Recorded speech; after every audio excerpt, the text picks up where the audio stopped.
Siamo in comune di Ferrara Montebaldo, a 2 passi dal lago di Garda, dove si sta tenendo un'operazione molto interessante di tree climbing all'interno del territorio demaniale regionale gestito da Veneto Agricoltura. Il dottor Federico Correale è responsabile. Perché siamo qui? Siamo qui per un intervento effettuato su un esemplare di pino nero austriaco secolare, una pianta di oltre 100 anni. Ci è sembrato importante conservare e cercare di in qualche modo recuperare per quanto possibile, in quanto comunque si tratta di una pianta con problemi ormai legati all'età e ai danni subiti negli anni e che presumibilmente avrà una vita non così lunga come quella che ha visto finora. L'abbiamo messa in sicurezza e sono stati fatti una serie di interventi sotto la guida del professor Lucio Montecchio dell'Università di Padova, che è uno dei massimi esperti di interventi su piante anche monumentali di un certo pregio, e quindi sembrava importante intervenire con il massimo della professionalità garantita dalle squadre di Veneto Agricoltura, in questo caso del SIFOVEST, e col massimo del supporto anche scientifico. Professor Lucio Montecchio, allora da un punto di vista scientifico questo intervento che cosa ha comportato e su che linee si è mosso?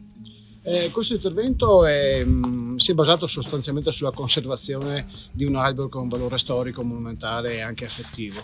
Quindi è un albero sicuramente compromesso non solo dall'ultima nevicata che ha causato appunto la rimozione di una parte sommitale, ma da eventi meteorici anche precedenti. Con questo intervento abbiamo senz'altro cercato di mettere in sicurezza l'albero, abbiamo asportato la quasi interezza delle parti oramai secche e abbiamo scelto di effettuare dei lavori in attesa di vedere come andrà a finire, cioè se l'albero sarà in grado di recuperare spontaneamente. Quindi prevediamo di tornare su quest'albero entro i prossimi 2 anni, proprio per vedere se l'albero ha la vigoria per recuperare vitalità che adesso sembra un pochino traballare. Abbiamo speranze? Abbiamo speranze soprattutto perché da un punto di vista simbolico abbiamo i figli di questo albero qui vicino, quindi nella peggiore delle ipotesi stiamo già programmando di dar corso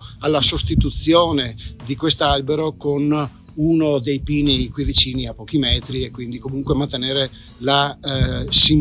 l'aspetto simbolico di questo luogo. Daniele Fraccaroli è l'operatore forestale di Veneto Agricoltura che è andato sull'albero, su questo pino, per queste potature, per questi interventi. Ecco, è difficile fare il lavoro del tree climber?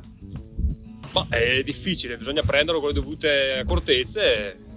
Sì, nel complesso sì, ci sono delle difficoltà per i piazzamenti, per il discorso della sicurezza, ma comunque è affrontabile come situazione. Questo intervento su questo pino?